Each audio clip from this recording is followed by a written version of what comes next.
Everyone, welcome to SF Garnish Music Productions. We have Oz Fritz here for another Thursday session from 1 to 3, mixing Boon Carri E. And we just redid the percussion, the cajon. We added a snare and a ride. The snare and the All right. ride is one microphone overhead. So I can just show you actually right here. Let me make sure that I can show you the snare. I rolled off the highs a lot because the ride was a lot louder than I wanted it to be. But Okay. we can always like play with how much ride we want based on that Right. right there. Okay. And then we have a front cajon with a condenser mic, and then a back cajon or in the hole, which was a kick mic. Okay. Cool. Yeah, so we have a lot more room with the drums for sure. Yeah. Cool. So how's it going your way, Oz? Oh, good. Yeah, things are good here. Awesome. Cool. So I'm definitely noticing that the mix of the drums overall was kind of shot because I changed the tabla to hear it more, to play with it, and then I put a new cajon in. So I think we can Yeah. kind of do a quick mix of the drums again. Yeah. We should probably start with muting everything and then starting out with the cajon. Yeah. Okay. It's a completely different sound, right, than the old cajon, I would assume. It definitely sounds a lot better actually. Yeah. Yeah. Is it the same instrument? It is a different cajon. Yeah. Yeah, so a different tone entirely. So Right. let's I'll just go through and start highlighting different things here. Okay. Maybe the low back. And Yeah. I'll loop a section of it. Okay.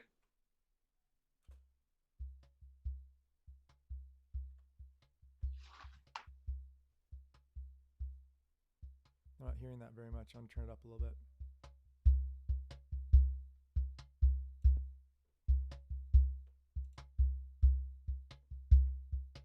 Okay. So we could definitely, put some compression and then follow that with some EQ. Yep.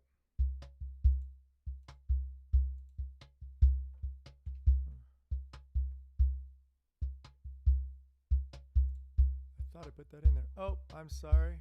Oh yeah, that is a new one.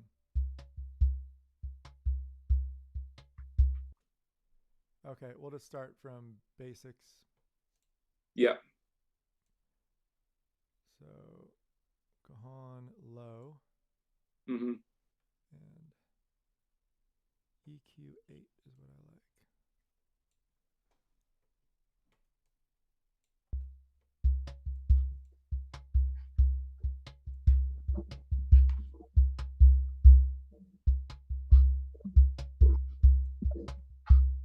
I think I would start with on the EQ. The compression looks about right. With cutting a lot of low mid range, like in the area of 400 or something, and we can sweep for a frequency for that.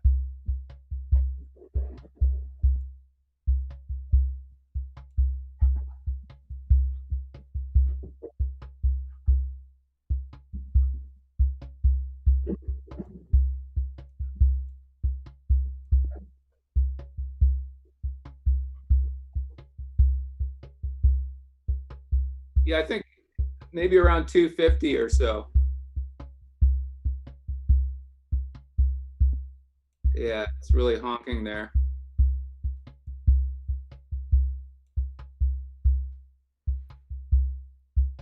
I was hearing something around here. I'll just number 4 up like this.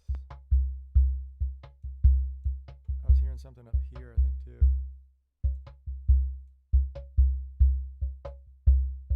You hear that?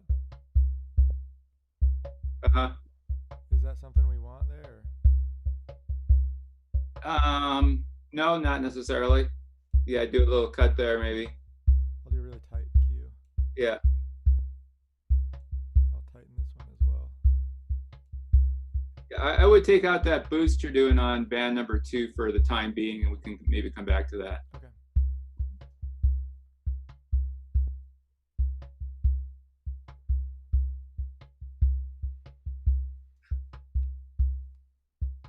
Yeah, I still hear quite a bit of lower mid-range, like maybe on that bandwidth on, I can't see the band number, the one that's cutting around 250, it could maybe be wider. This right here? Yeah, 3 it is. Okay. Mm-hmm. And then just try taking it slightly to the left, so it's a lower frequency. Yeah, maybe something like that. It sounds a little bit smoother. Just let's try bypassing the whole EQ for a second, just to A/B.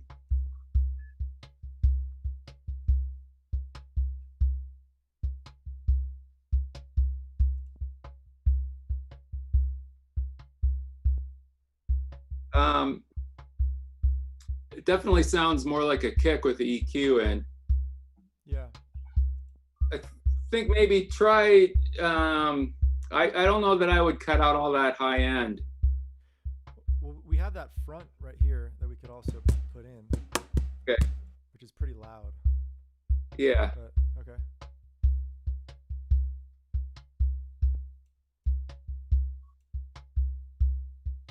Okay, now in this one, let's try blending in some parallel compression, like turning it up. I forget what auxiliary send that was, maybe C or something like that.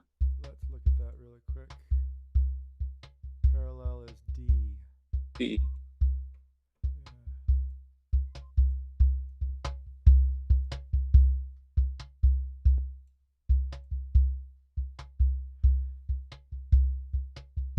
That might be a bit much. I would just turn it up until you start to hear it engaging a little bit. Yeah, something like there, like around 10 o'clock or something. Okay. Yeah, it's just making it a little bit punchier. Awesome. And then we could try just, these are all things you just try and hear, and maybe it works or maybe it doesn't. A little bit of the very small room reverb. I think it's send A. Yeah.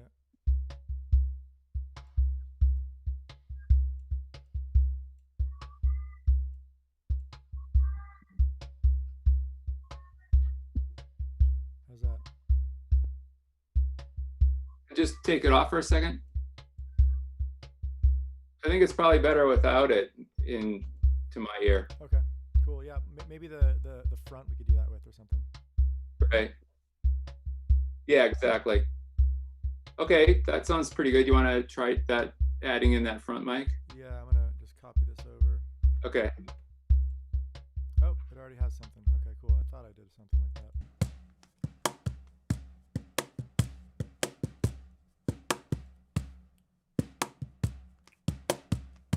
Maybe just try backing off the ratio of the compression to like around 2:1.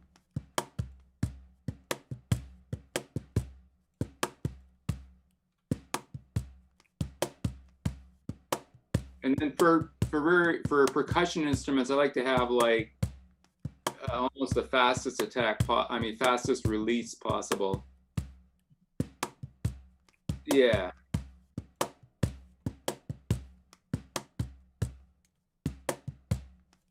Even less than 10 milliseconds, or? Say it again? Less. It's at 10 right now.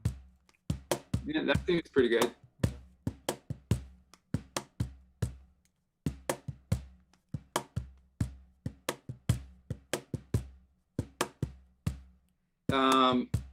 Okay, and that your EQ,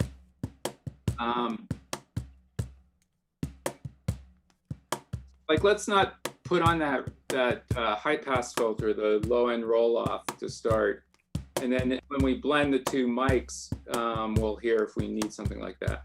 Okay. But it might just it depends on the phasing of the two microphones, because it could give like a punchier low end from the low end of both of them combining. Yeah.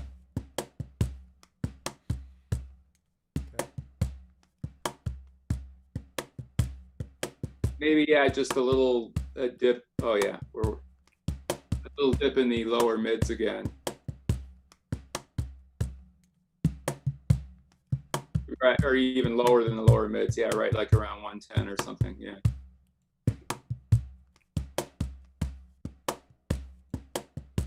Yeah.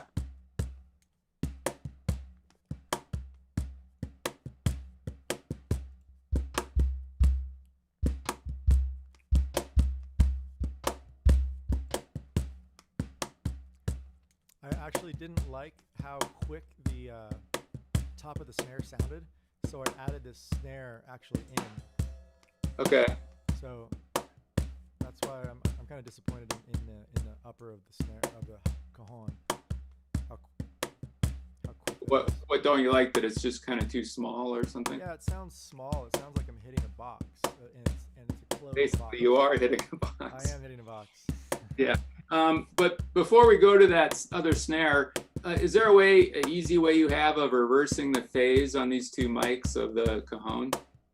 Yeah, utility has a phase inversion. Just to check. It might be the wrong thing, but you don't know until you try it. Okay.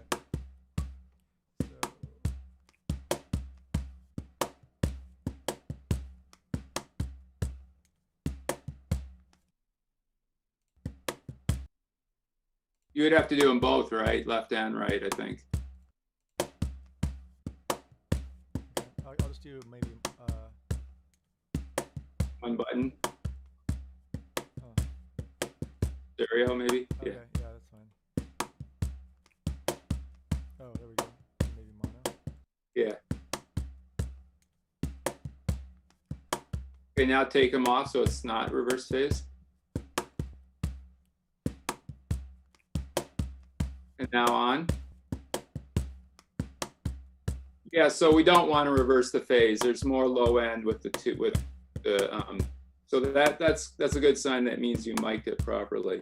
Wait, so we're just listening to the one mic though, right? You want to listen to both and do that? I thought we were only hearing the one track. We were just hearing the one track. Oh, how strange. Okay, it shouldn't have changed then. I shouldn't have noticed any difference. So let's, yeah. So which one do you have the utility on? I have the utility on the front.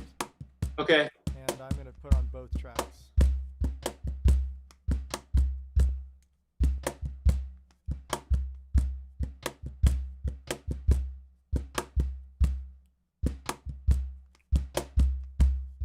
Okay, go back the other way. I wish I had better monitors right here. I'm listening through my headphones and I'm not hearing too much difference. And back to in phase.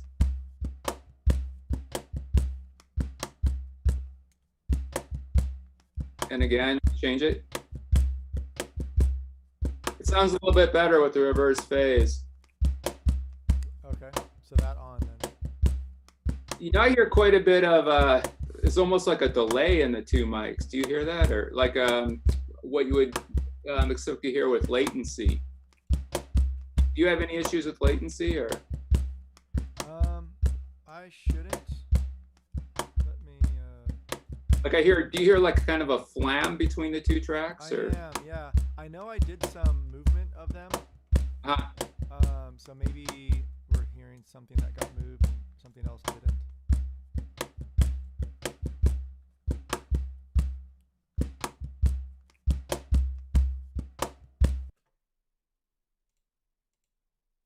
Yeah, here we go. Or you saw something?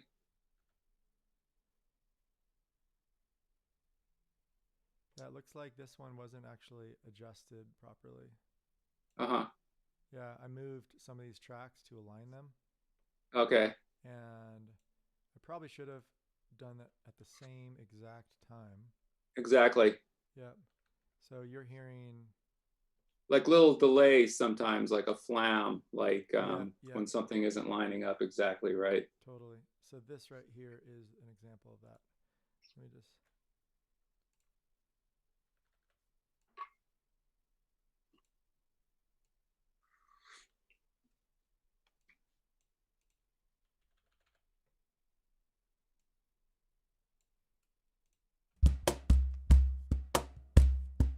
Yeah, that sounds much better. there's a couple spots here. Like, Yeah, you can hear it. It sounds like it's in. Yeah, you can hear like yep. It a looks delay like, to it. yeah, I Yeah. adjusted the top and I didn't adjust the bottom, it looks like, for some Yeah. of this. So just want to make sure, yeah, it's the whole track right there. So, So you recorded them both at the same time, right? yeah, Oh, yeah. but you only made the adjustments in places or the overall track? I did it in just some places. Okay. Um, Because there's a way of I know in Pro Tools, I don't know in Ableton, where you can get the timestamp of the start of the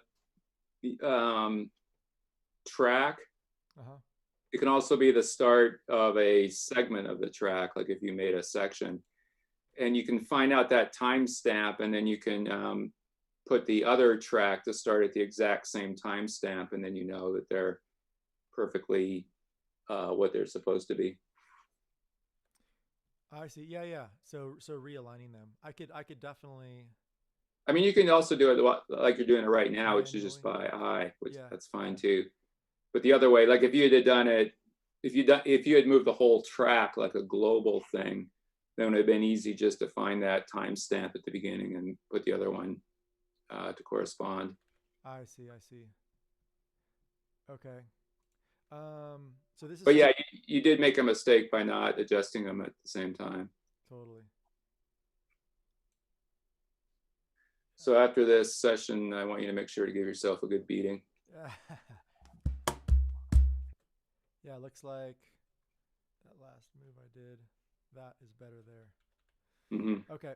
So yeah, what I'll do is I can adjust some of these. Okay. Huh. Yeah, I I think that if I did if I did what you said, it would actually undo some of the alignments that I did already. Yeah. So I'm a little worried that that might go backward. Right. Some more. That's a crucial. It's pretty crucial to the sound because you have the low end getting picked up by two different mics. So you want to. That's probably why it sounds a little bit better out of phase. I see. I see. Yeah, because you were hearing. Yeah, because when they're not perfectly lined up, that means the sound waves in the low end. That's where you notice it the most. Actually, they start to cancel a little bit, and it takes away the punch of it. Yeah.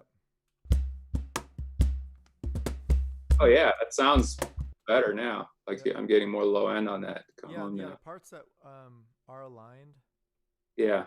do sound good, and then the Yeah. parts that aren't aligned don't sound good. Mm-hmm. I'm definitely seeing that. Okay, cool. I will make sure that I can, yeah, realign these. I'll probably just maybe start from scratch and just take the time to do that, or just retrack it. It didn't take very long to track this, honestly. Yeah. Yeah. But I'll just do the same miking setup. So whatever we do today, it can hold because I know exactly how I mic it, which cajon I used, etc. Okay.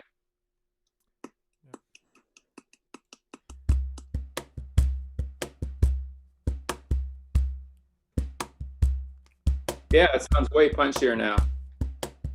Okay. Yeah, you might not now.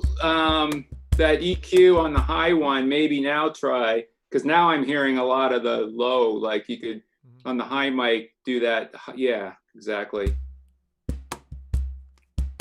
Yeah. Now it's punchy, but it's tighter. Okay.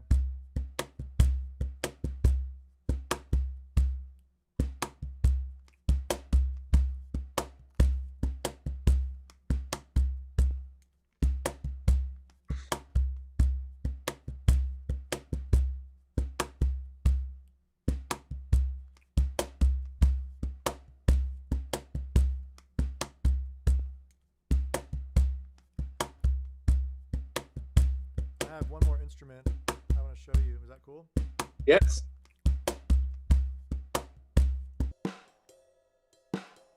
All right. I'll just take this off so you hear it clean. Yeah. I'm wondering if, okay, so we're looking at now is the compressor and the EQ of the snare? Yep, snare and ride. Snare and ride, right.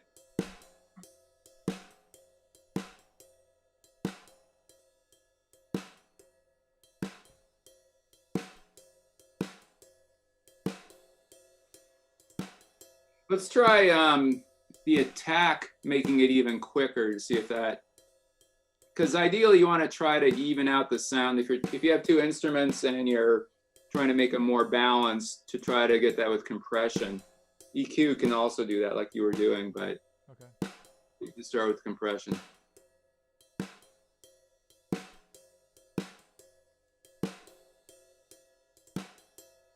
I don't know, it sounds a little bit more even to me. Or did you didn't? Yeah, I went down in the attack to 0.1 millisecond.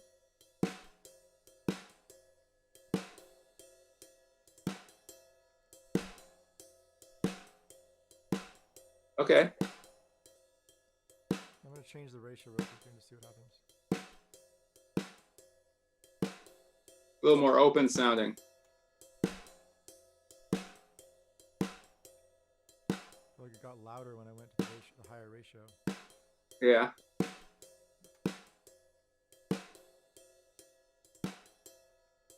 Yeah, in the higher ratio, you have the more even balance between the cymbal and the drum. I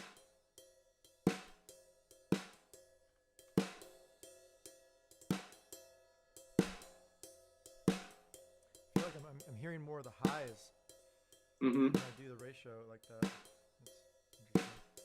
Yeah.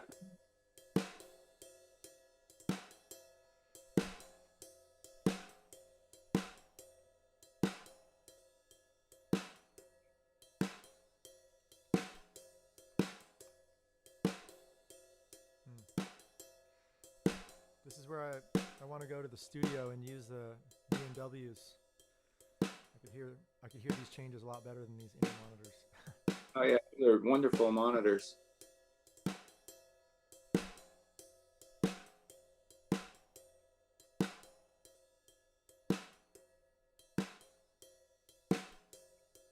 Any suggestion? I think you're better off with the higher ratio, with trying to get these two sounds to be more balanced. Okay. So you're hearing that boost the high end in the headphones there. Yeah, I think it might just be volume overall that I'm hearing a little bit higher. Okay, just quickly go back to 2-to-1 ratio for a second, please.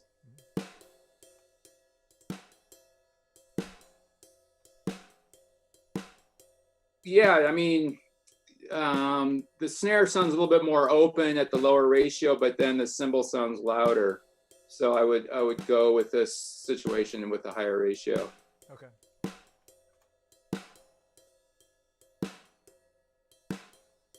And then we could try a little EQ on this. Okay. I mean, this is what I did.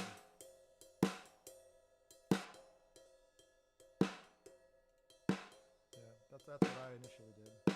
Okay. I think that if you hear it in the track, I think you will want to not put on that high end roll off, because it takes away a lot of the snare too. Okay. But that mid boost is good. It's bringing out the snare a little bit. Okay. And you could try a little bit of parallel compression on this, maybe around the same amount as on that low cajon mic we did it on.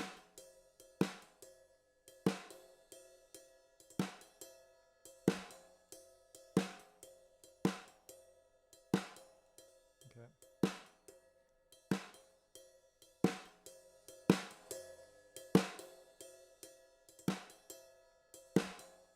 Maybe a little more. Yeah. Yeah, that actually, I think, works in the favor of the snare. Awesome.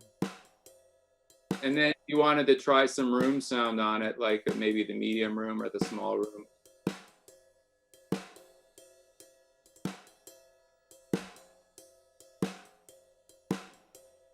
Yeah.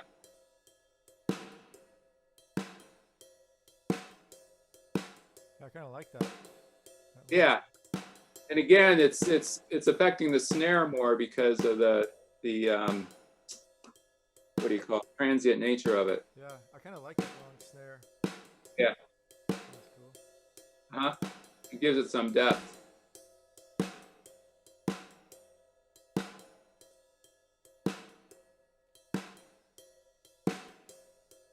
Now maybe try when you're ready, blending that into the cajon mics, the cajon mics.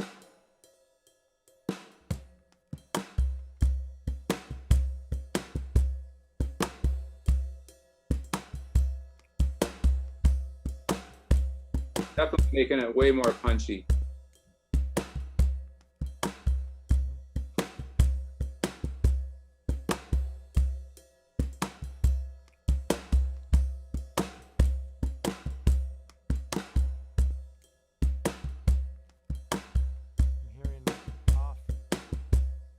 You're hearing what? I'm just hearing an off hit at some point. Oh. Oh, right there. It was, yeah. No, one back from that, I think, is where I heard it. I think yeah. That right there, yeah.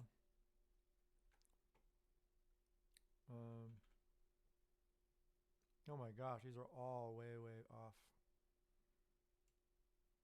Okay, your cajon is all good now, though, right? Or yeah, it's my snare that was. Okay.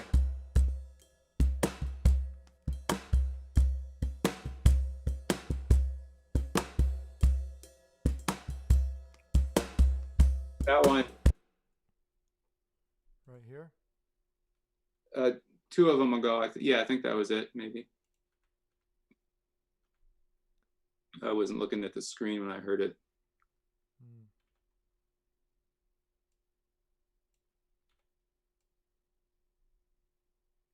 Are you hearing like the snare being misplaced? Oh, there it is. Well, I was just hearing the snare against the cajon top hit. Yeah, yep, I see that.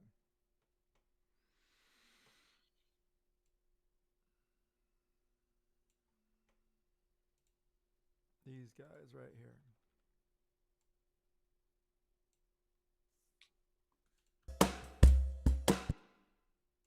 Here you go. That one too. Mm-hmm.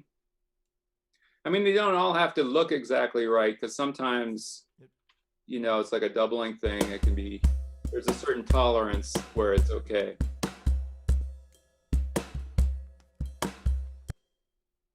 Yeah, some of these doubles I don't really want. Okay. Yeah, I'm gonna just bring the tabla here just so you hear the difference.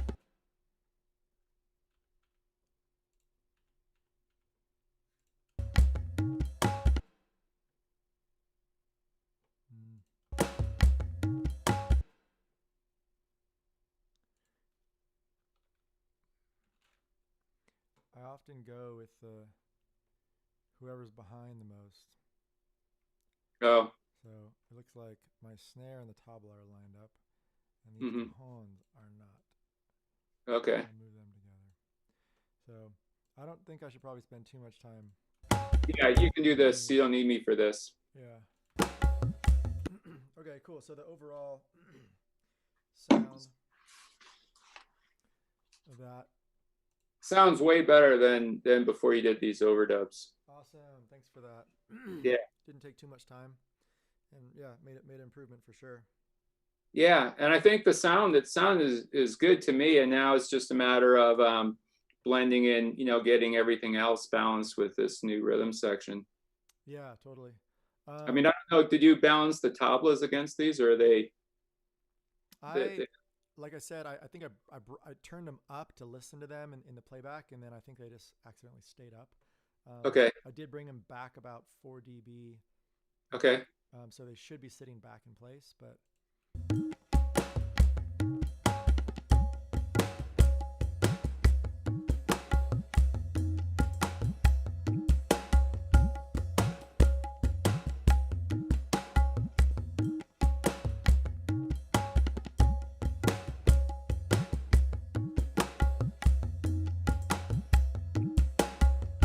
great.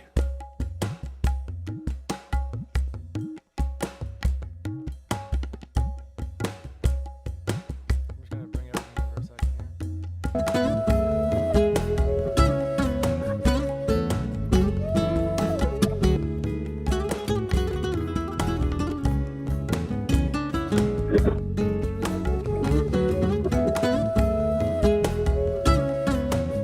So your level to me is extremely hot now and distorted for some reason. The level When you turn on everything. of the music.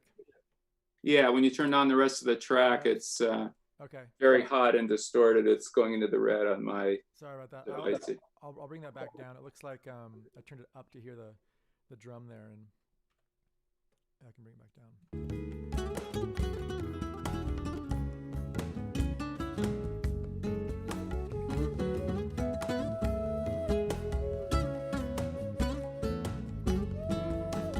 Sounds right now, yes. Better?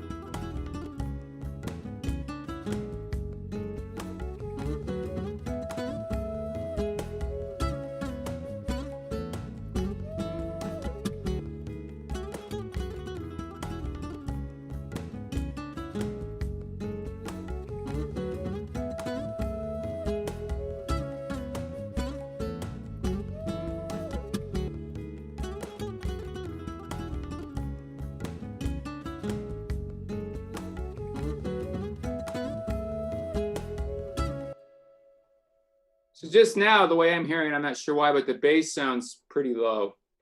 Yeah, it does. In mine as well. I'll bring up. Were you making adjustments on the guitar solo? Nope. Oh. Okay. Yeah, I haven't changed the guitar at all. Okay. Yeah, I thought the guitars on that mix you sent me sound really beautiful. Cool. Thanks. Okay, well, I just did a 3 dB boost. It might be too much, but.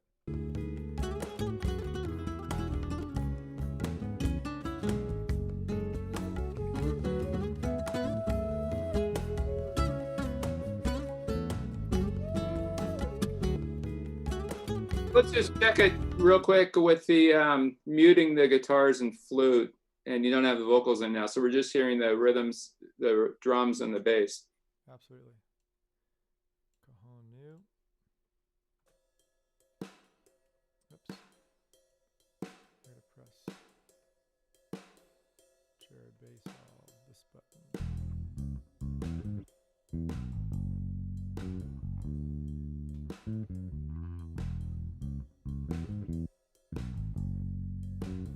And then you're going to put in the cajon and tablas, right? Oops.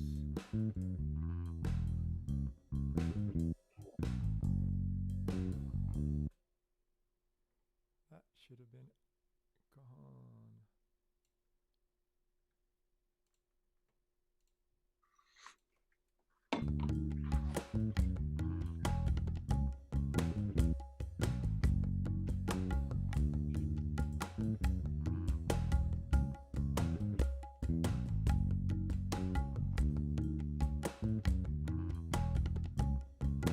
Yeah, the bass is a little too hot right now. Okay. Yeah, I was thinking the same thing. I was even hearing these small little headphones I have. So, Like a dB to a dB and a half to 2 dB, something like that. yeah. Negative 1.5. There we go. So I took a 1.5 down. Yeah, that sounds.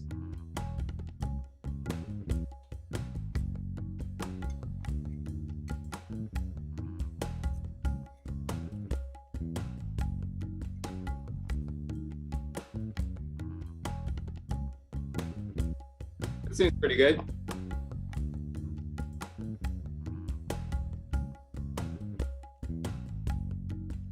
Yeah.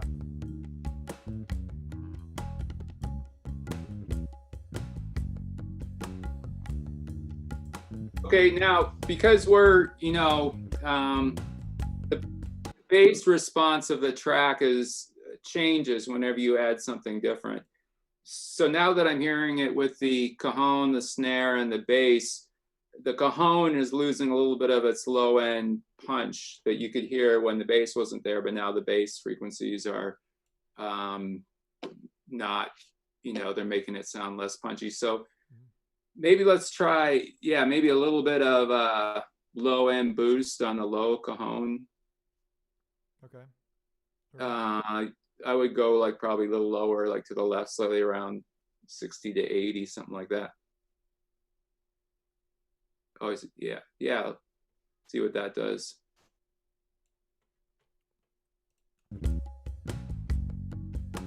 Yeah. Nice. Yeah, I definitely heard that right away. Yeah.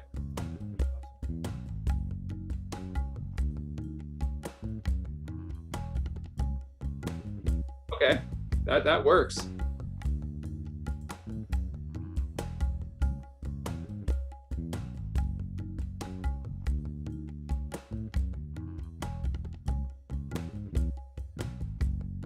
Yeah, I like that too. Yeah. Okay, now I don't know if it matters. Are you really hearing the cymbal now and all that, or no? Am I hearing the cymbal? Yeah. I am hearing it, but It's there, yeah, a little bit. It's not bugging me. Yeah, so it's pretty cool that we still have the highs and it's not like in the way. Okay. If you wanted to hear more cymbal, like, not that I'm saying it should, but we could go back to that compressor that's on both of them and go back to our lower ratio. Okay.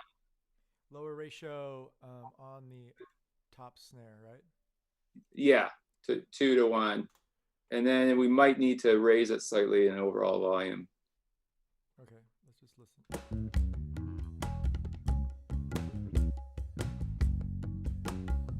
Actually, no, it sounds good.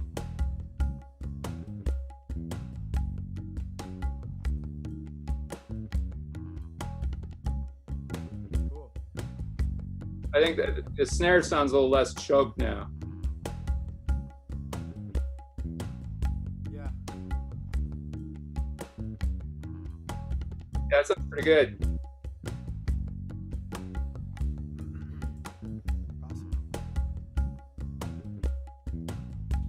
Yeah, I can really feel that. That's a good groove.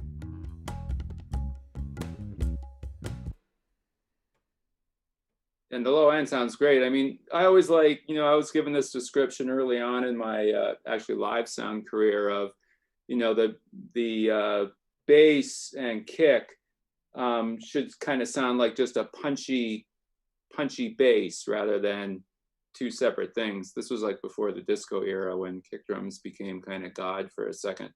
But it's sounding right. It's sounding like just a punchy bass, which is great. Mm-hmm. So the sort of combination of the low cajon and the bass is what I mean. Yeah, totally. Okay, so I think this is a great start of the rhythm section, and now we can, put in the guitar and then the flute and then the vocals, and I don't think we need to revisit those sounds. Awesome. So just go one by one, or just bring them all in? Let's just bring in the guitar to start, and then we'll do the flute. Okay. Guitar all.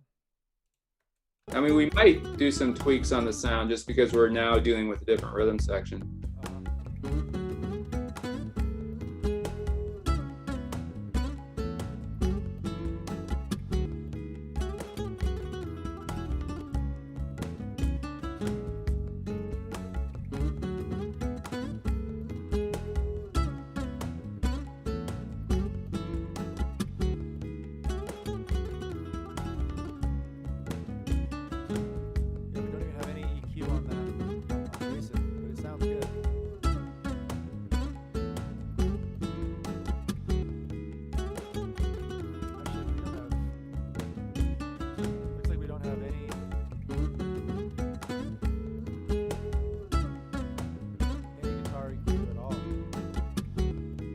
Okay, maybe you don't need it then.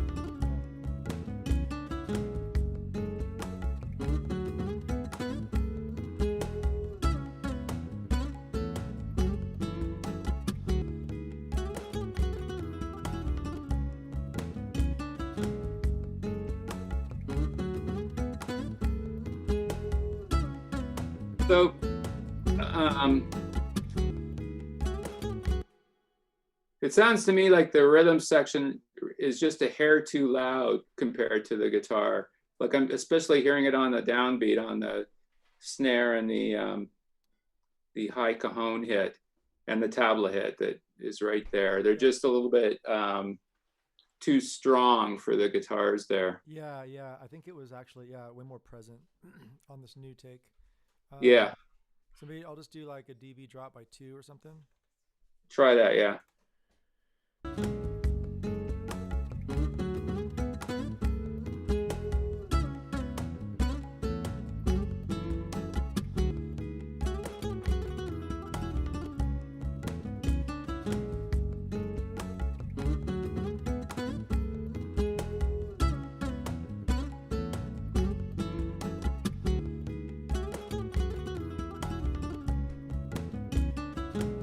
Are we boosting any high end on the high cajon track?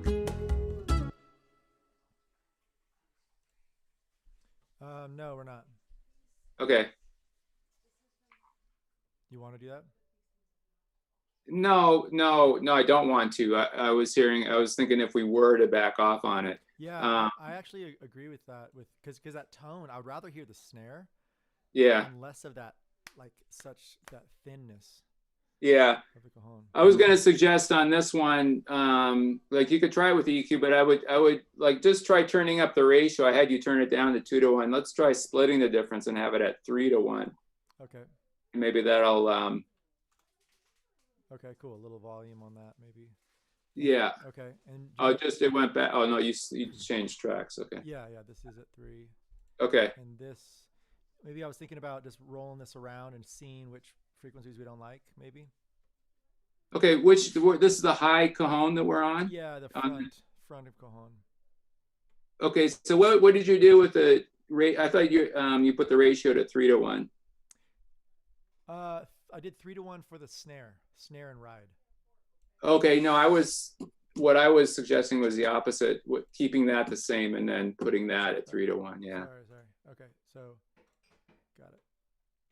So front 3. Yeah. Okay, cool.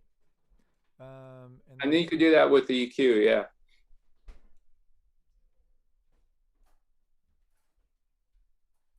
Okay.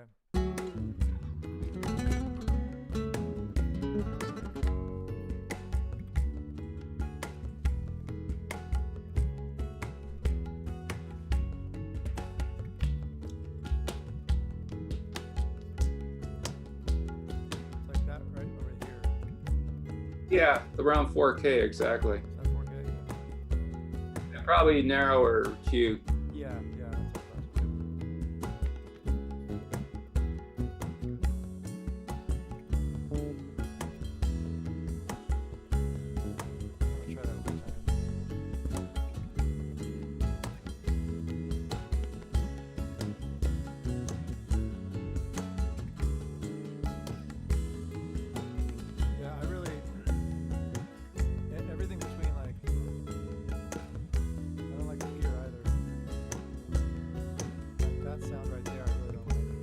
Yeah. Maybe I just put another band on that. Sure. And keep it very narrow. Okay.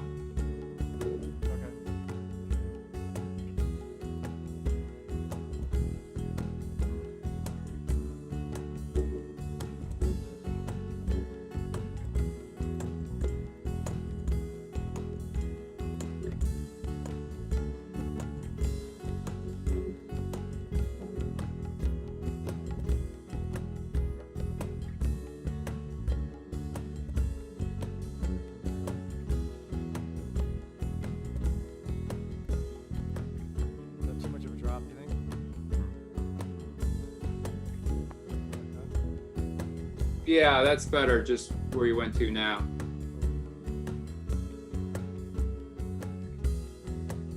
It sounds a lot more balanced.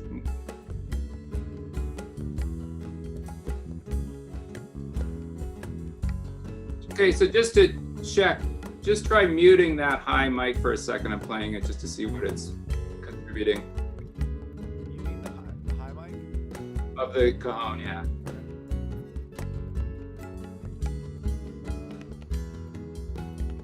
and then bring it in.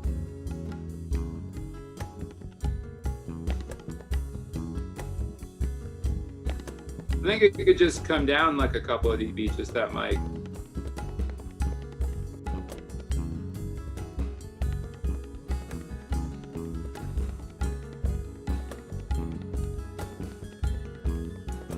Is the snare in right now? Yeah, yeah. You can hear the ride.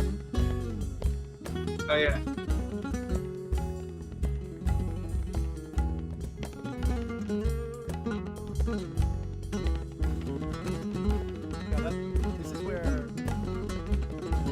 This is where I'm not hearing the snare presence as much as I hoped. So I was like bringing the snare volume up by rolling off the cymbal and bringing out the kind of mid-range snare sounds. Yeah, I thought we had it dialed in before though, but maybe it's a different changes in different parts of the song. Oh my gosh. It was off, right? Oh, it looks like it was definitely on. It's just weird how I had the whole. Let me just try that again because it was playing. It's really weird. Yeah, because the only ride is the snare. You hear the ride.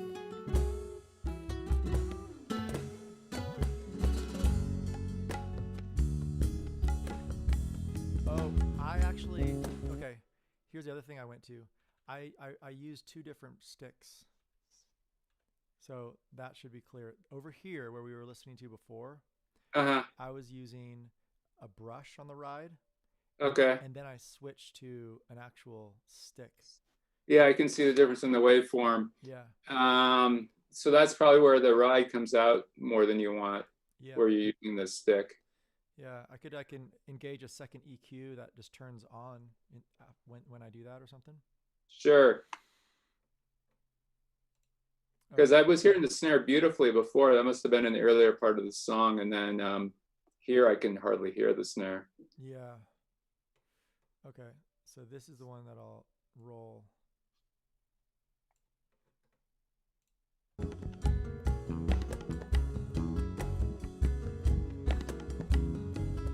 Just solo that snare in that section for a second. Okay, so what about, is it possible to engage another compressor in that section too, or is that overkill? Or we could do that. Yeah, a second. Okay. Yeah, and have it, heavier compressed, because that lighter compression works with the brushes, but now the snare isn't really as prominent like it should be. Okay, so maybe we'll have two different. These will turn on and engage when I switch. Yeah, right here. And that's something I often do in a session, just in general. Like, what I'll actually do is I'll make a whole separate track of, if there's a part where they're playing one way, like with brushes, and another with the stick, I'll have like a separate track for the two different modes like that, and then you can do separate processing on them. That's a good idea. Okay, I can do that. So I'll split these at that location. Yeah. Mm-hmm. Okay. Yeah.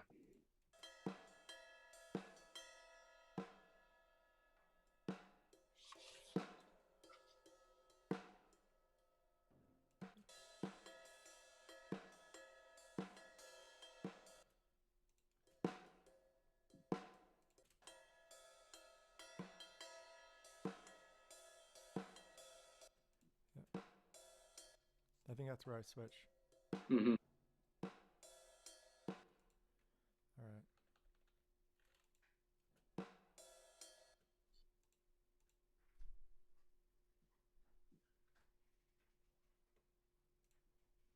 Going to duplicate.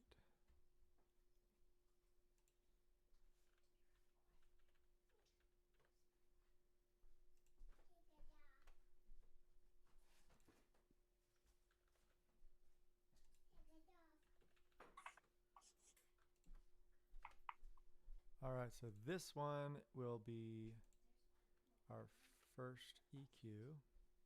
Mm-hmm. And this one will be our second EQ. Right. Compression. So you did most of the song with the sticks. Yeah, it looks like I switched after the second chorus, Hmm. kind of. Yeah.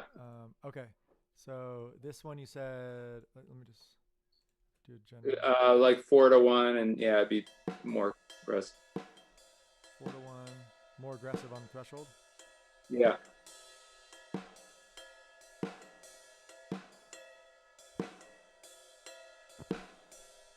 You just bypass it to see what it's doing. It's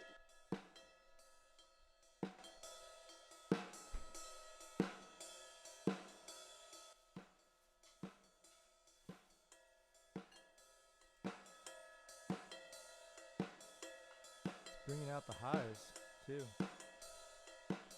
Uh-huh. and it's squishing the snare sound.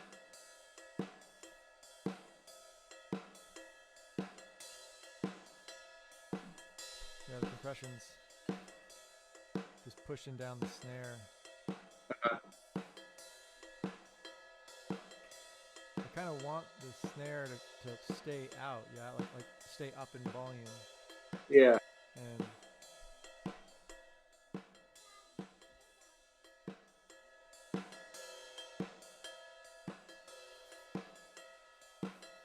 It really does a lot, that ratio thing. yeah, it does. Oh, I think it's the ratio is connected to the makeup is what's happening.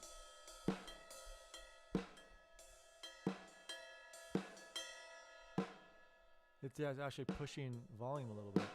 Yeah. That's what I mean. That's like something that's not uncommon. That way, like you're adding more compression, but it's not, it's compensating with the volume control.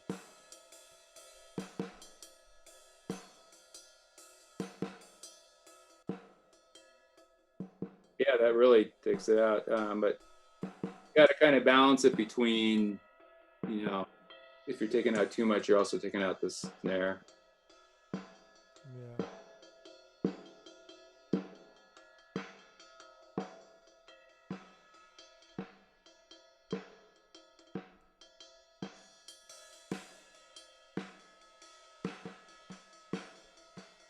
I kind of like that mid-range, like where your number, I think it's number 2 band is. Yeah, right here. No, the one to the left of that one. Oh, number 3. Yeah, the lower mid-range was kind of bringing out a lot of the snare. Yeah, a little lower, just to where you first had it.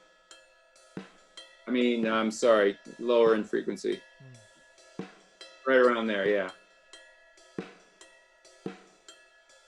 Maybe a hair lower in frequency. Yeah. Yeah, it's popping out more. Yeah. So see what if that's making it into the track now. Okay. Oh yeah. Huge difference.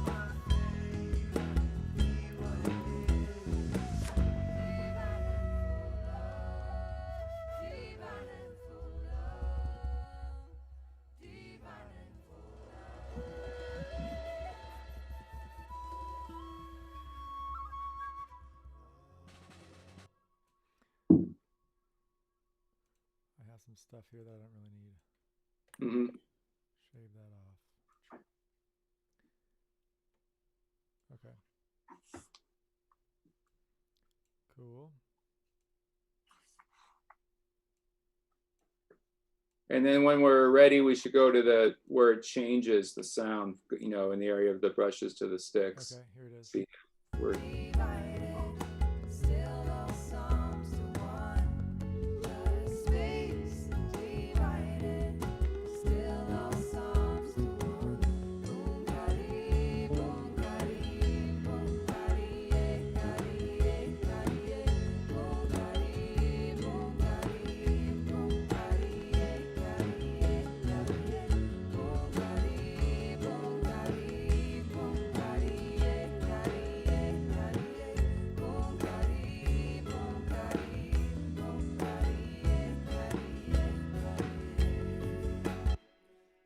Well, it sort of as you go along, it kind of evens out. But at the beginning of the transition, it seems like your first few snares were played very lightly. Is that possible? Yes. Yep.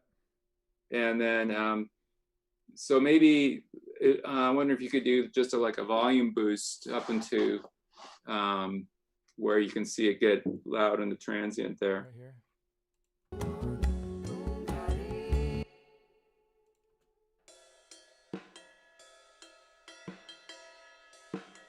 Oh yeah. So the cymbal is still pretty loud though. Yeah. I could just literally Copy and paste. copy and paste if it's in tempo, right? Yeah. All right.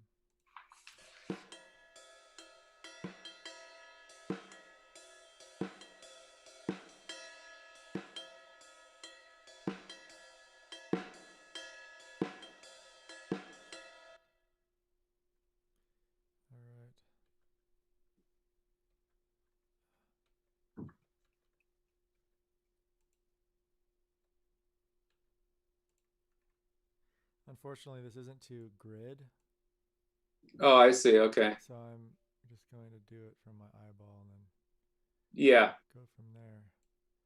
So I think it's around there. Copy. I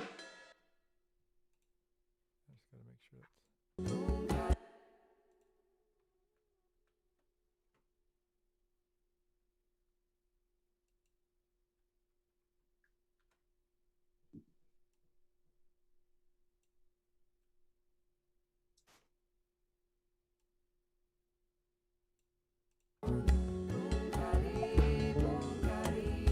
Yep.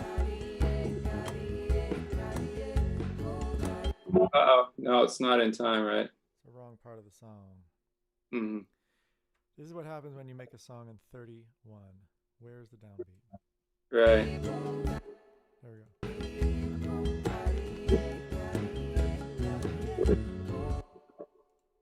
There it is.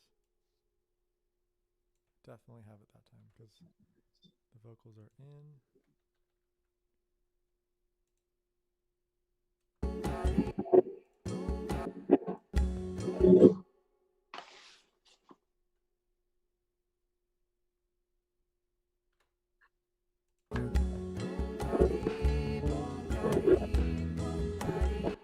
Huh. Bummer. Thought it'd be so easy. Mm-hmm.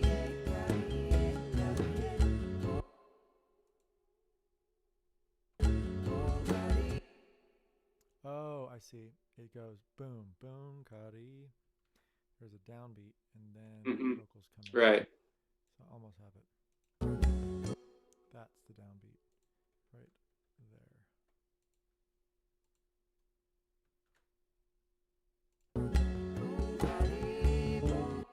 Okay. I don't think so. Really? Well, maybe. Well, maybe. No, yeah, just a little adjustment, maybe. Yeah.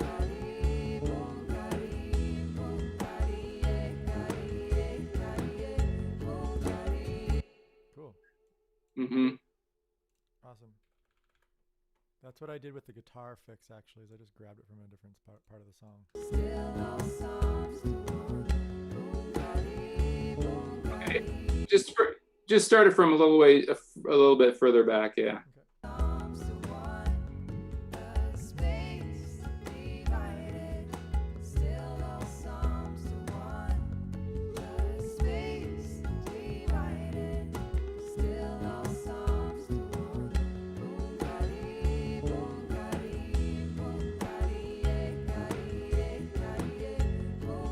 Yeah, it sounds even now. It sounds.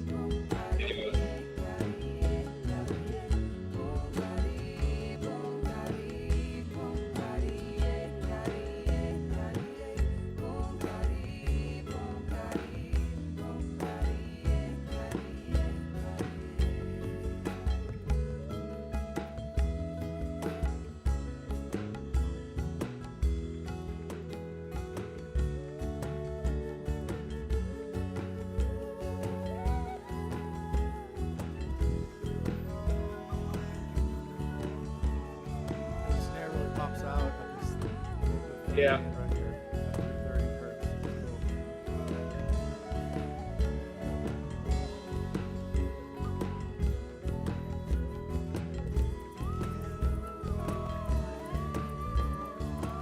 There's a couple flams that I'm gonna fix. Okay.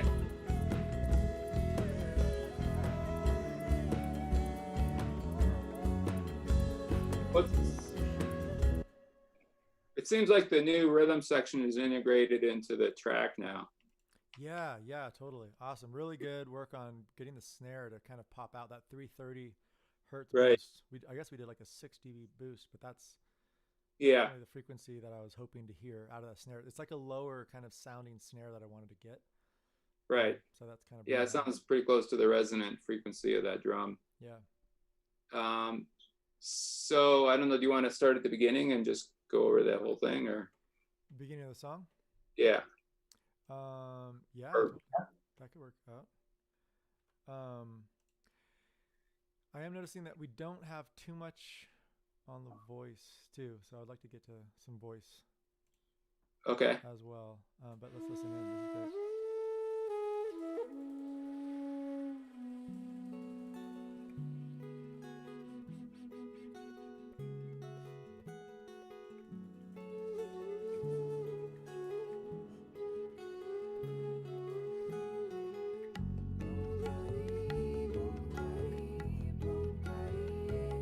Okay.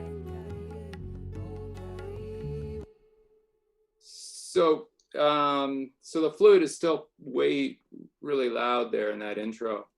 But maybe we should, like, you wanted to check the vocal first, like the effects on the vocal or something? No, I'm down to continue. I just want to spend some time on the vocal today. Okay. Yeah, it looks like I drop this one down for the lead to pop out here. These are the two flutes. Mm-hmm. And the beginning you want down a little bit. Yeah. Right? Yeah. This intro too, or just once the beat comes in? I think it though from the intro. To the entire intro, okay. Yeah.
Okay. The balance is sounding really good, but at the beginning, I think there's still things to work on, like that very first Boon Carri E, I would just raise it a hair just before the first verse, like the first chorus. Yeah, we brought that down a little bit. Yeah. And there's also a bunch of voices. Marin did a harmony in the beginning, and I don't think I want so many voices so early. Okay. So that might change a lot too. Yeah. Okay, so vocals all, and we have this show automation. So it drops right here, goes from. So it's 7 dB. That's quite a bit, right? It's a 7 dB drop. Yeah. 5, 2, 3. So 2 dB drop. Okay, let's hear that. Or maybe I'll do half. 6. So about half of what we did. So it's a 6 dB drop now? No, it's a 3 to 6. So it's a 3 dB drop total. Okay, yeah, that sounds like something to check. Yeah.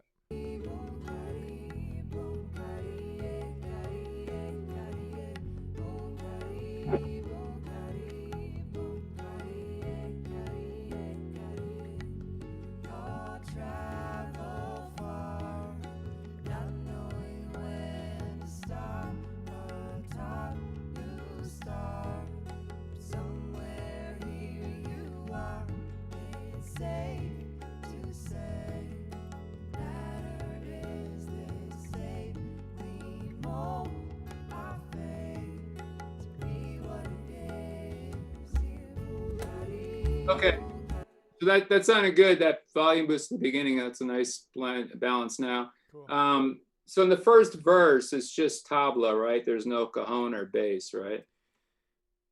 Yeah, it looks like the cajon comes in a little bit later. It comes in, Yeah.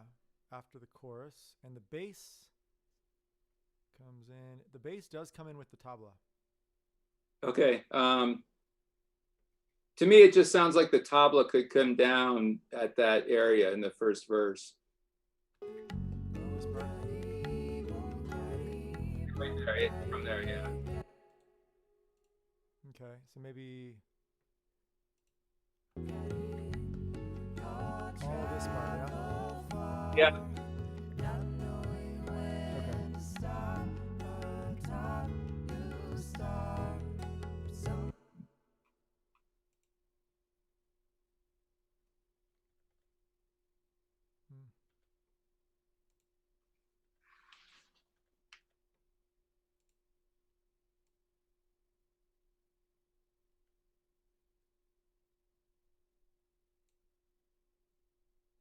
Okay, 3 dB drop Okay. for the whole intro, all the way to when the drum set comes in. There you go.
Okay.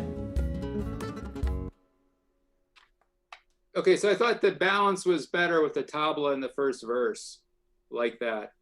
What I was hearing though, when the cajon came in, which was in the first proper chorus, not the intro chorus, it sounded like there was like a kind of a drum boost, like everything got louder. So I would have it just be a little more gradual. So what I would do is have the tablas down 1.5 dB from where they are just for the first chorus. So they're good at the beginning with that drop you did of 3 dB, and now another, so that the difference is only 1.5 dB at the guitar solo. I mean, and also at the where the cajon comes in, the tablas will go up 1.5 dB. Okay. And then they'll go up another 1.5 dB to their original level at the guitar solo. Got it. Right there. Yeah, and then also I think the cajon could come down just in that section of the first chorus, maybe the same amount, like 1.5 dB. Okay. And the overall cajon.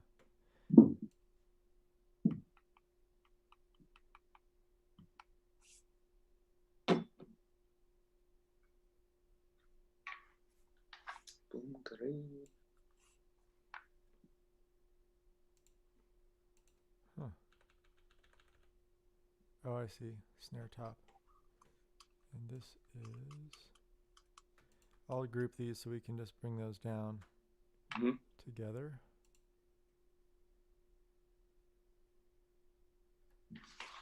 Rename this is new.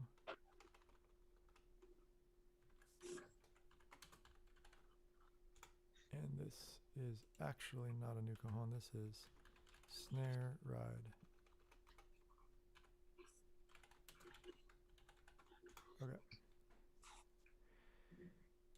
And automation on the cajon is that when it comes in, come in lower. Yeah, like a dB and a half to, you're turning the tablets down that much, so it'll keep in line with that. Okay, and then when the verse comes in. Wasn't there like a guitar? Oh, I'm sorry. No, the cajon, like the cajon doesn't come in at all until the first chorus, right? Yeah, it comes in here at the chorus. It's down by about 2 dB. And okay, I'm not talking about the intro chorus though, right? It's the real chorus. Real chorus, okay. And then, yeah, just down a dB and a half. And then after that chorus, there's a guitar break, right? Okay. So -1.5. And then guitar solo, you want to go up to where it's normal again? Yeah. Got it. That's the guitar solo right here.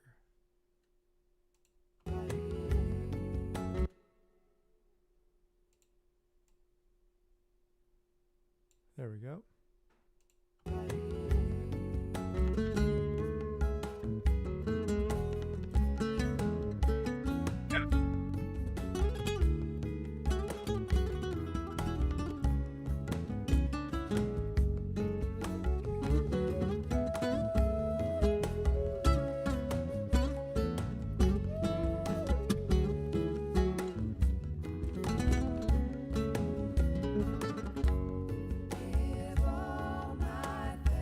Okay, that sounds good. Let's just check it from like halfway into the first verse to hear the transition into the chorus. Okay.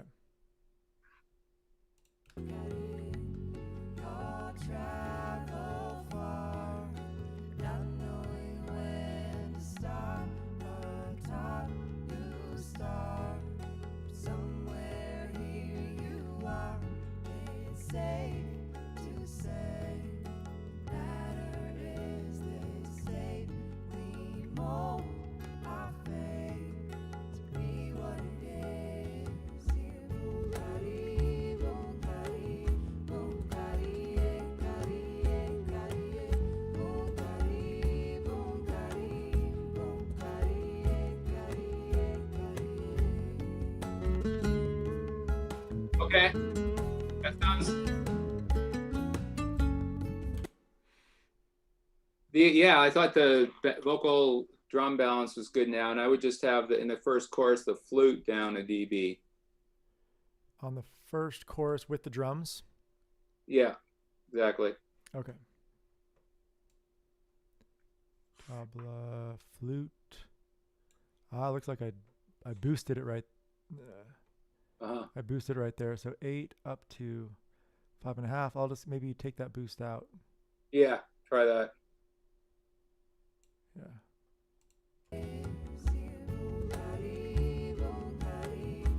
Yeah.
All good so far.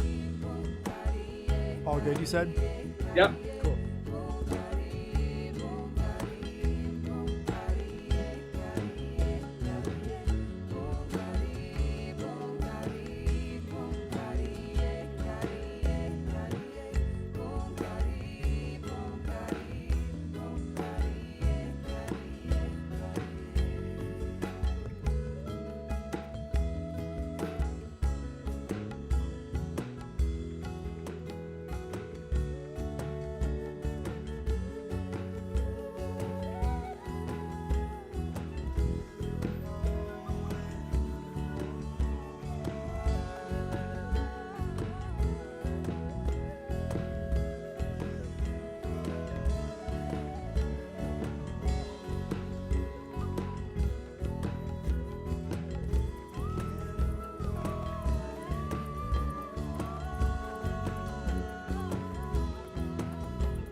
Okay, let's review that flute solo section. Okay.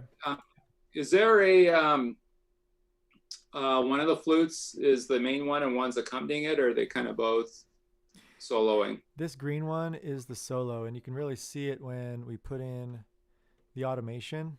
Uh-huh. This drops and this pulls up. Okay, so I would that's okay, but I would drop it like one clump of audio later on the turquoise flute, the top one. Yep. It's dropping like a little bit before. So when at the beginning of that section, there's a little bit of a dip of energy. Ah, okay. Maybe I'll do like this, a gradual drop like that or something.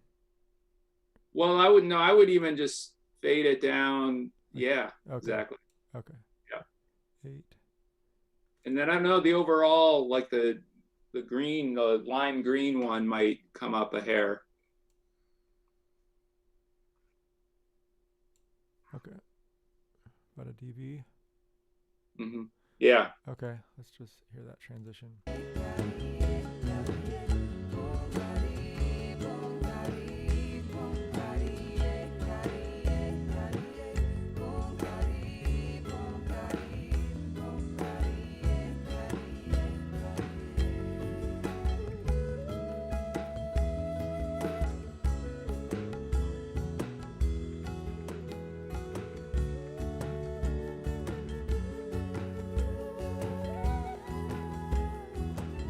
Okay.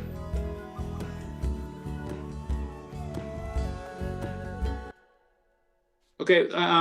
Right at the transition of the two flutes, I would kind of like make it like a crossfade. So I think we're still fading out that turquoise flute a little early.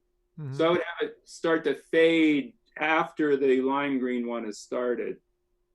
Okay. So that it's still almost, so they're kind of both overlapping like a crossfade. Okay.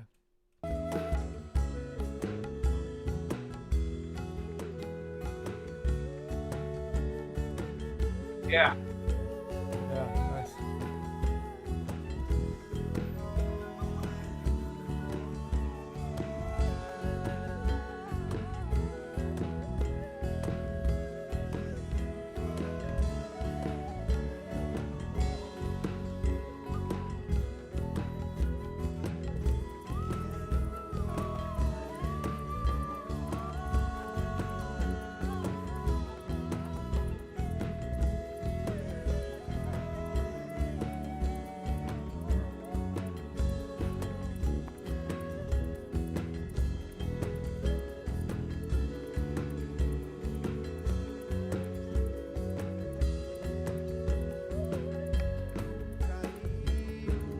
Okay. So if you want to, you could do some riding inside that flute solo. Like there's parts where just little bits where it drops down quite a lot, or you know. Riding, yeah. So meaning like pulling out some parts.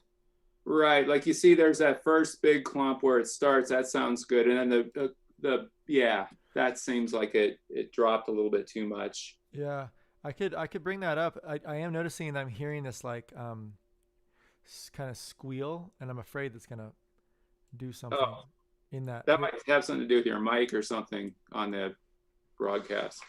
Well, here I'll show you. Hear that? That really high. Uh-huh. Let me move this up here so I can show what is that happening. Ah, I need a new mouse. Too many movements. Okay.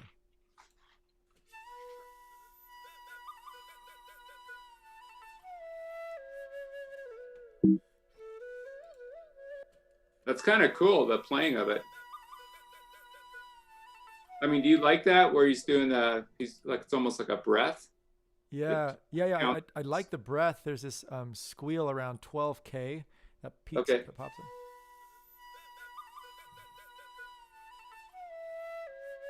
Do you see that over here in the side?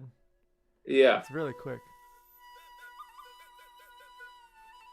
I mean, I could, yeah, I did just bring this up actually. It Mm, doesn't sound too bad, honestly. right. Yeah, maybe I'll bring it up a little bit more, just round it out. Are you on headphones still? Yeah, my in ears right here. Okay. Yep. Here, I'll try that transition.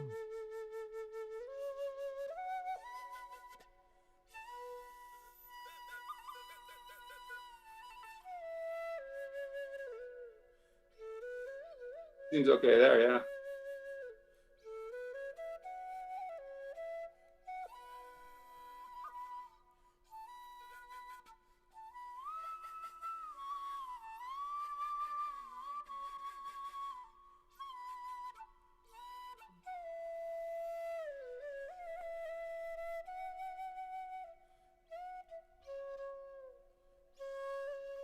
Okay, that last section, those first two notes, I noticed that when you were playing the whole track, they disappear a little bit, and then it's nice right after that. Okay. And the other thing I was going to suggest on that flute solo track is just to try to blend in a little bit of the parallel compression to the same amount we were doing before on the snare and the cajon, like around 10 o'clock, just so where you start to notice it be a little bit louder. Okay. And do you want that just to automate for the solo? Well, oh yeah, yes. Okay. I didn't realize there's other things on that track besides the solo, other flute parts. Yeah, it looks like just a Oh yeah, little bit yeah. underneath, but it's not that much, and they're pretty buried, I think. Oh, But yeah, I'll bring this up really quick. yeah. Right here.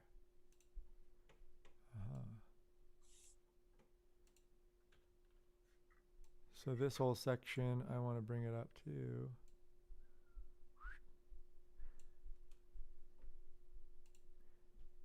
Oh, that's your send D level. Yeah, the D parallel Okay. compressor. Yeah. I'll definitely look at my knob too, because that will help me Okay. Mm-hmm. gauge 10 o'clock. See, flute.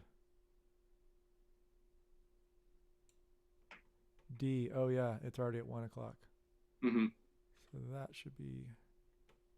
Was there any of it on before? There wasn't any, right? Yeah, it was completely off. Okay.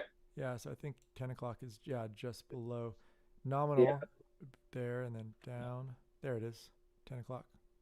So you can think of that parallel compressor thing as just pulling stuff out a little bit. So like for your solos and stuff like that, and it's great for drums too, obviously. Awesome. Because what it does is it's giving you volume, but in a different, slightly different texture with the compression instead of just a straight volume of the track.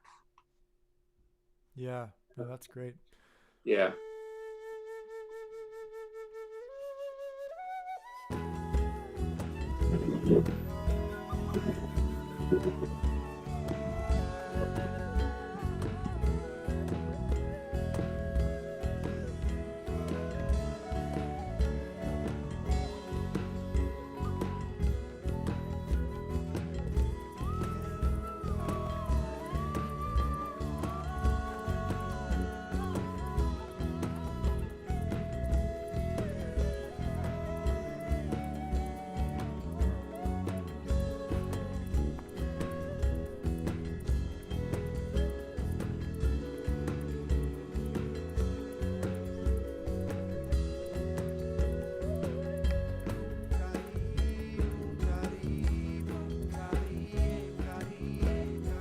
Okay.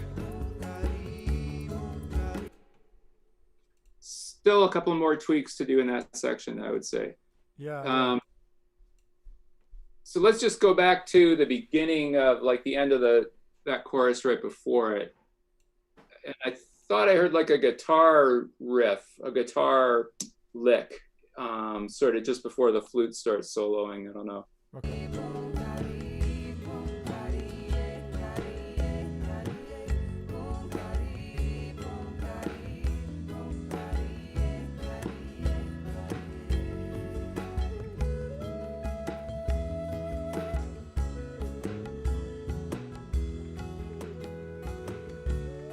Isn't there a little guitar flourish over that first flute solo note?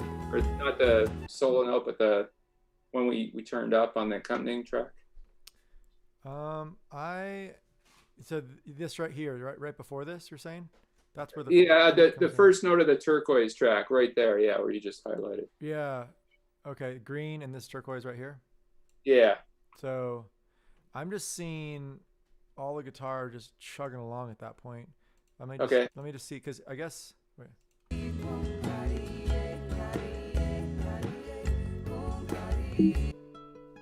Yeah, let me just highlight what we're doing. Okay.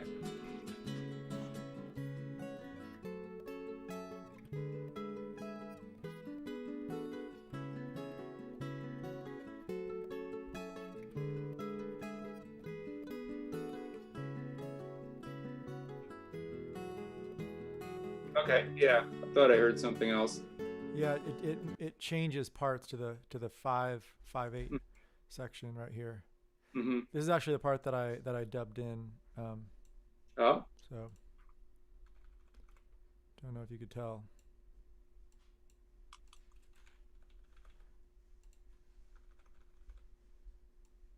Larger crossfade.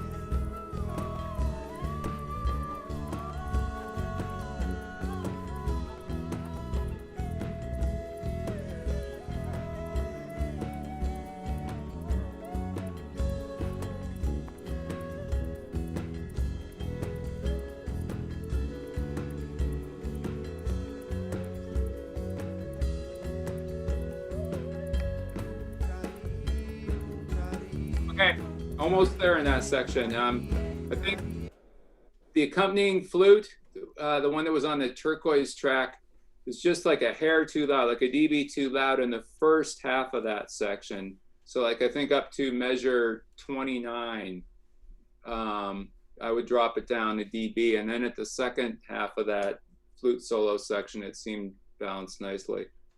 Okay. So right there, 29. Or, whatever is logical, like, to take it to the end of a phrase or whatever. Yeah.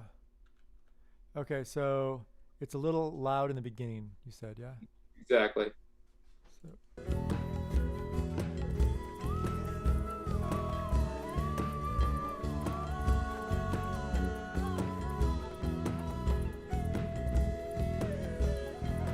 Just hear from the beginning of that solo. I think that sounded good though. Okay.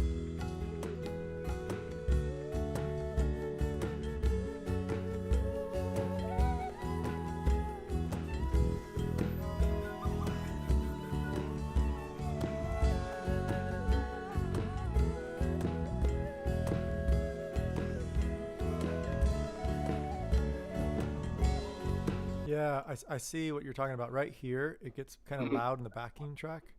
Yeah. And I could just kind of bring those down, yeah? Yeah. Mm-hmm. So when it gets I look at the mix. I wrote this a long time ago. I look at the mix almost like you would look at every frame of a film. Yeah. So like I'm not shy about automating one little part or whatever, Totally. getting really detailed with it.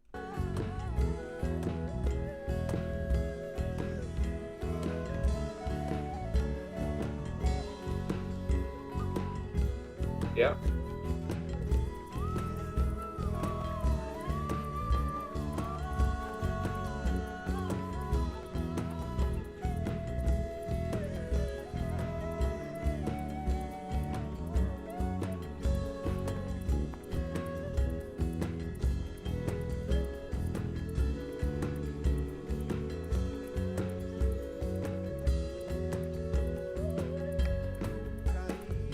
I think that's good.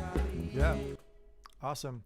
Yeah, I'm noticing I had some automation with Marin's voice and mine in this that Mhm. I took off, and I'm really glad that we cleaned it up. But maybe I'll spend some time on that before next session to Okay. kind of like, using my new skills post Yeah. Oz Fritz, and then you can kind of take a listen to it, or I can send it to you actually before next session. Yeah. You can kind of take a listen. Um, cool. That's popping out. I like that we Yeah. have the flute more dialed. I did Yeah. have more reverb on this flute originally in this solo, but Uh-huh. maybe it was delay, because every time that he did a breath and Yeah. stopped right here, yeah, there was just a lot of breaths, and like just to kind of sometimes sometimes it's really good, but sometimes it might be a little awkward. I felt. You mean with the delay or just the breath itself? Like without the delay on, I just Yeah. hear every breath because, just kind of Oh, like, okay. Yeah. um, Well, delay, that's like a real common thing for the flute because it's such a soft timbre. yeah. Are you open to me trying a little bit of that? Yeah, for sure. Okay. So, flute is green. I think it looks like I might have some already on it. E. E is delay. Ooh, delay and reverb. Interesting. Okay. Yeah. So maybe in the section of the solo, I was considering just taking that up.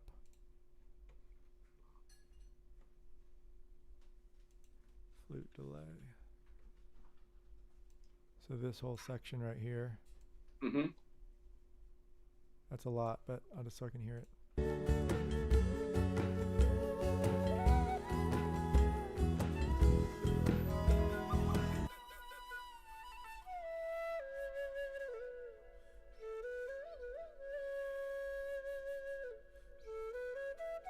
I'm not actually hearing the delay. There we go. No. A little bit, right? Yeah, just a hair though. Like Maybe. you'd expect to hear like a repeat after a phrase. Yeah, it's just a tail, yeah.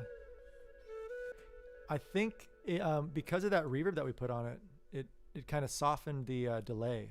That was something that you wanted to do, right? Is kind Oh, of, the reverb on the delay? yeah. So there's a reverb on the delay, kind of softening it. Right.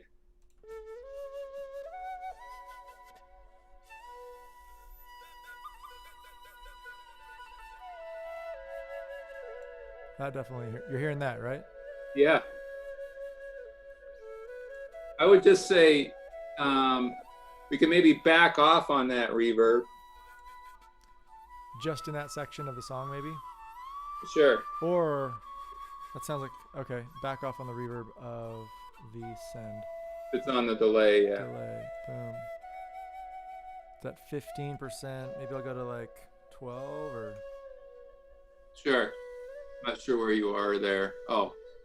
Down here.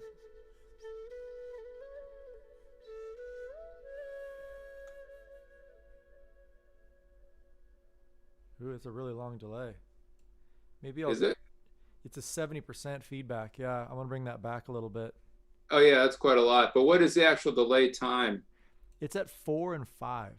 So it's a syncopated left and right, which maybe that you might not be hearing it because it's panned. Uh-huh. That might be a possibility. Right. But what does 4 and 5 mean? Is that 400 and 500 milliseconds or? It's actually time synced right now. So 4 is like a straight quarter note, Uh-huh. and then 5 is like a quarter and an eighth. It's like just Okay. after that. Dotted quarter. Or a dotted quarter, yeah. Yeah, I was hoping to do a little bit of a kind of ping pong effect. Yeah, a rhythmic one. Yeah.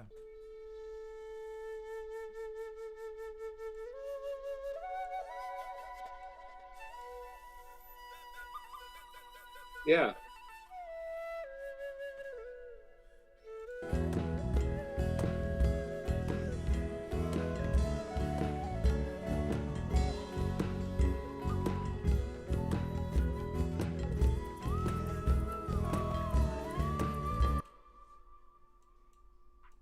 And this one, I think I did that with the backing track one to actually hide it more. Oh, you put delay on it? I put delay on it, but that it might clutter it too. So I don't know. Yeah. This You is know, you can also do, I mean, automating delay is something that gets done too. So like on the solo flute one, he goes up to a high note. Yep. You could bring up the delay just so it has a repeat, like a real a repeat as loud as the original there, just as an effect. Or this high note. No, I think it's a little bit later.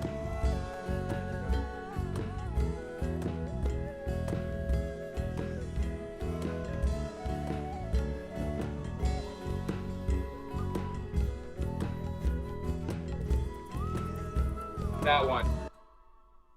That one. Mm-hmm. Okay.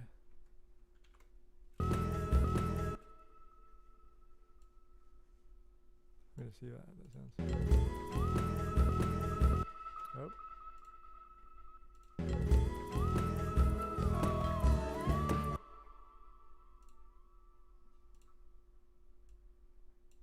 Yeah. Yeah.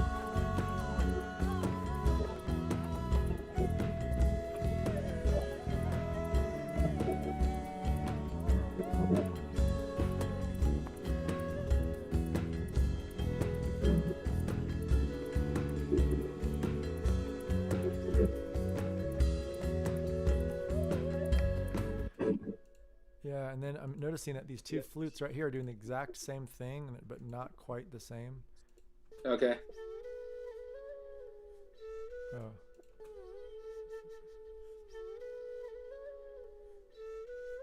Oh, actually, it's so far behind. I'm not hearing that. Never mind. Okay. Cool. Yeah. I just had one idea, like just before the flute solo at the transition between the chorus. Could I just hear that a second, coming out of that first chorus? Yeah. Yeah.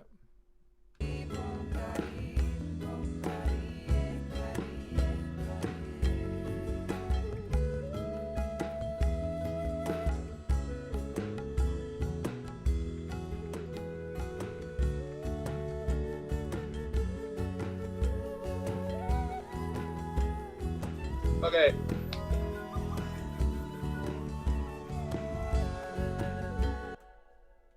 The flute solo is sounding great now. Yeah.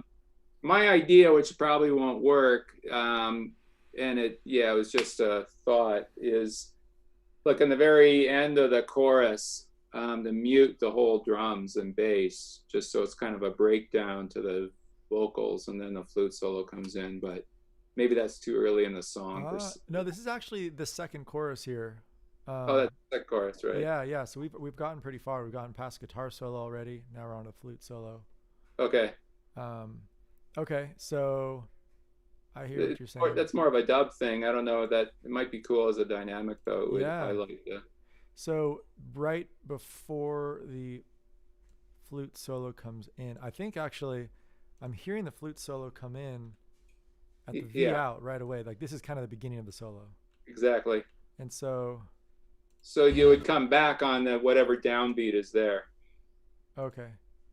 Oh, so we'd actually take the beat out through the beginning of the solo. Is that what we're saying? Well, no, I would have it take it out at the end of the chorus. So like maybe the last Boon Carri E, and then it's out, and then it comes back in at the beginning of the solo. Oh, got it. Okay.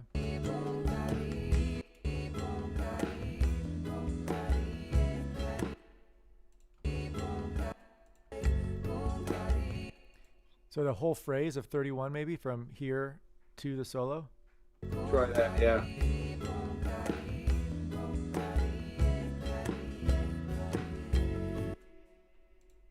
Yeah. Okay. Wasn't there a space in between the chorus and the solo, or it comes in right away? I thought there was like a space, but Um yeah, this space is actually it goes to right here to the, uh-huh. like right when in the bridge. That's when like the green solo takes over. But Oh, okay. since we had So there's yeah. okay. Let's just hear what that does. Okay, I can extend this too. Mhm. Let's try that.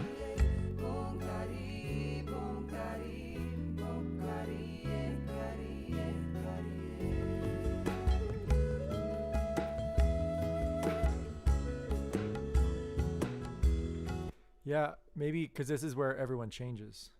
Okay. Like the song actually goes to a new rhythm of Uh-huh. 5, and I can have the drums pop in right there. I could probably even do like a drum in, like some kind of Yeah, I think that would be more dramatic like that. yeah.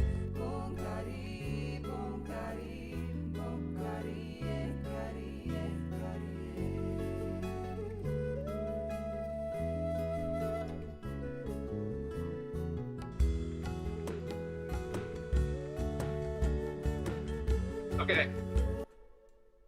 I think that's kind of cool. Let's just hear the out of it, if the like a little bit before the drums get muted. Mm-hmm.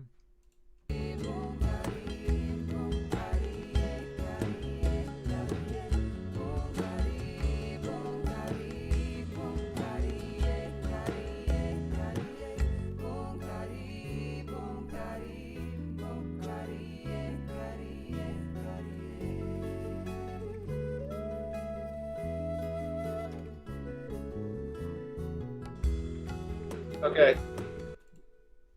So just a couple of things. One, like it'd be like common for a dub type of thing on that last hit of the cajon or the snare or whatever, if there is a snare right there, is to boost the reverb, have like a kind of a small reverb explosion that Cool. hangs over into the yeah. So maybe I could even repeat this reverb or this snare. Uh-huh. And then just if you can turn up the send on, or you might even, if you want to have it like a real dramatic thing, you could just put a whole bunch of the big reverb on there, Ah, just for that hit. This is like, now we're getting into dub territory. I like dub. So big C reverb 3.2. Yeah. Let it ring out. All right.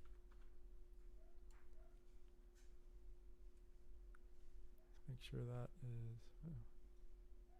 cool. Let that ring out. Is it doing anything? I think it's doing something, right? It did, but it's subtle. Uh-huh.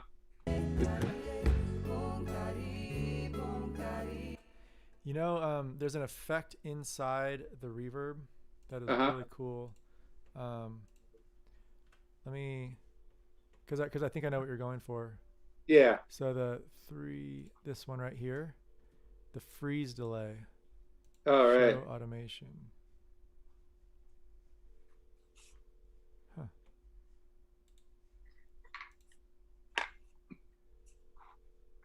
Oh, okay, I see.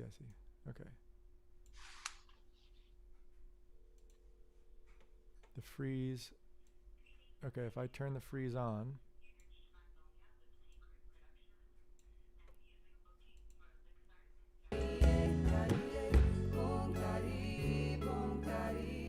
I'm not. Oh yeah, it's definitely holding.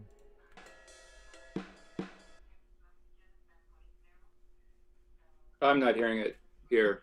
No, I'm not hearing that either. C.2 reverb.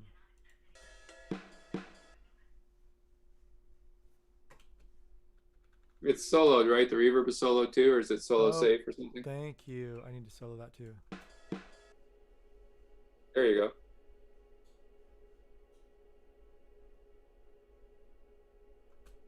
Yeah, it just holds that.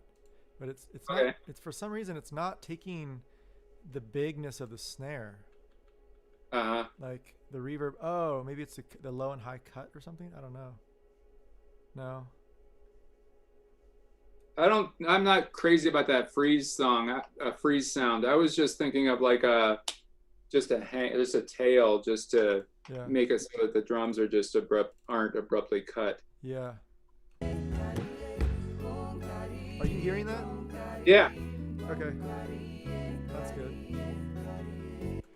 I'm having a Okay, hard. the other thing I was gonna suggest trying is seeing if it would work to mute the bass also in that same exact area. Okay.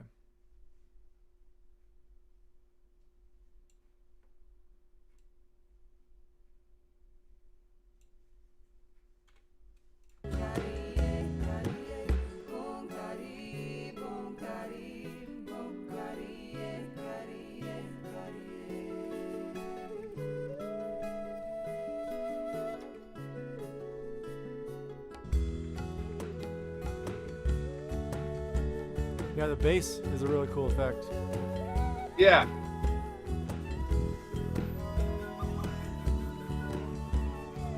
It's really nice because you get to hear those beautiful guitar arpeggios, the way they're weaving around each other. Yeah, yeah.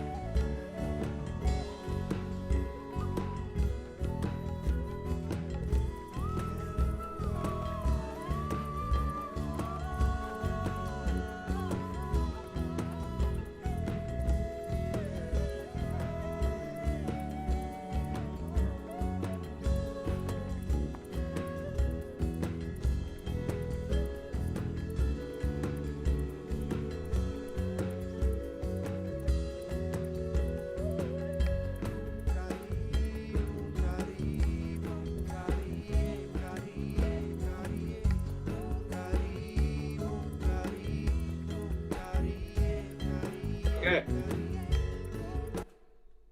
So we only got about 5 minutes left. Did you want to look at the vocals real quick? The vocals you were talking about, or is that not enough time to do that now? Or Yeah, that sounds good. We'll do it just really quick. okay, Check on it, and so the new vocals that we put in are these. New is Marin, 1 and 2. uh-huh.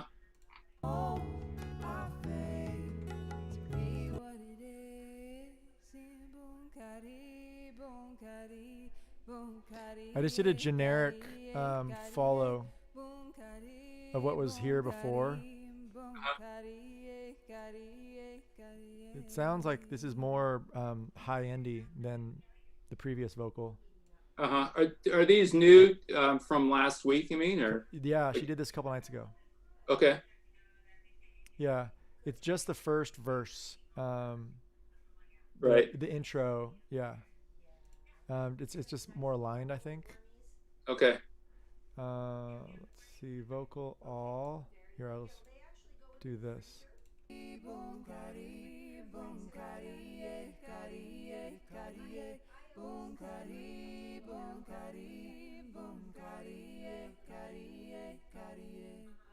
All travel far, not knowing when to stop. Atop new star, somewhere here you are. It's safe to say the matter is they say we mold our fate to be what it is. Here, Boon Carri, Boon Carri, Boon Carri, Carri, Carri, Boon Carri, Boon Carri, Boon Carri, Carri, Carri. So are you using like the same kind of effects you were on the other vocals and the other parts of the song? Yes, I pretty much copied all of the things, Settings? all of the settings that we did. Let me see if our sends are the same. I'm not sure if I did the sends the same. Yeah. Because that might change things, huh? That's what I was kind of asking. Yeah. Yeah. It looks like there's some automation here on SG, show automation. Yeah, okay, cool. So this is the automation that I do like at the end, and we still have that voice in. She just did the beginning. Okay. Yeah. So we do have the same sends. Okay. JA voice, new.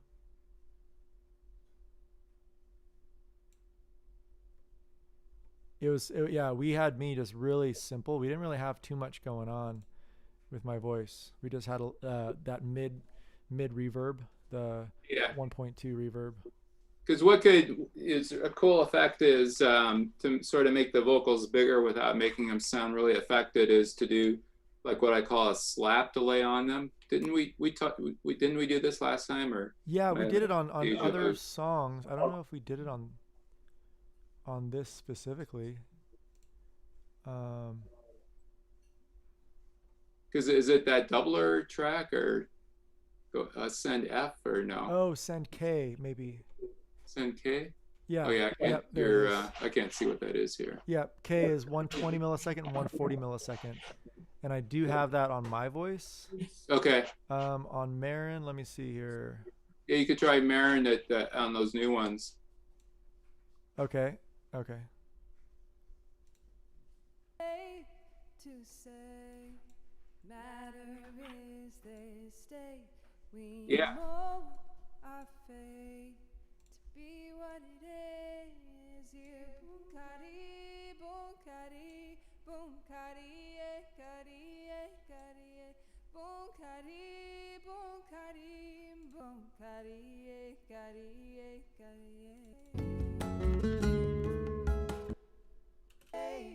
To say, the matter is this state. We mold our fate to be what it is. Here, Boon Carri, Boon Carri, Boon Carri E, Boon Carri, Boon Carri, Boon Carri E. Cool. Okay. Awesome. Well, I think what I'll do is I'll try and do a little bit of automation. On the voice. And then I was hearing it be slightly uneven, like it sounded balanced at the beginning of that, and then by the end, I think your vocal gets a little bit more dominant, which is a lower mid or something. Okay. So if you just go over and review the automation, I think you'll get it. Okay, and see what's happening, or maybe my voice is getting louder here. Okay. Cool. That sounds good, Oz. Are you down to try next week, same time? Yep. What's the date on that? It's let's see here, Thursday. It is the 21st. It'll be the 28th, May 28th. May 28th. Let me just quickly check my calendar here. Today's the 21st, right? Yeah, 28th, okay.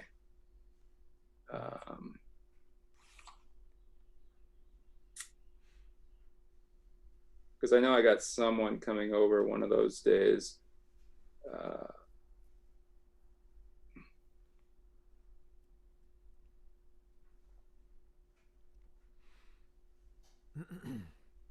I could.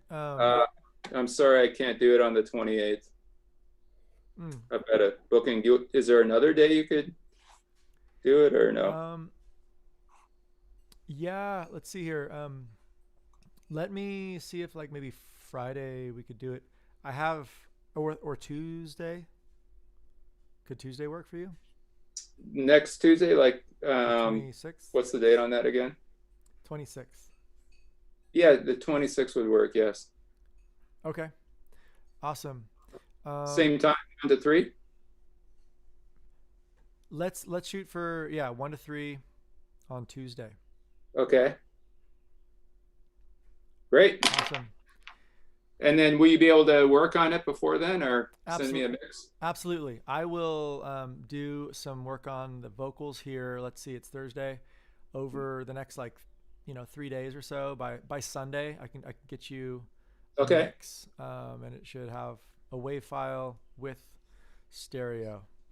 Okay, good. And then also, yeah, you're gonna review all the drum syncing up, right? Like the Yes, hits for that. Yeah. absolutely. Yeah, I'll walk through that and do all that, or Okay, cool. re-record it. Yeah. Awesome, Oz. Well, thank you so much for being with us. I'm gonna do a little outro with this thing. So could I just try that really quick, and then we'll Sure. close out? Okay, one sec.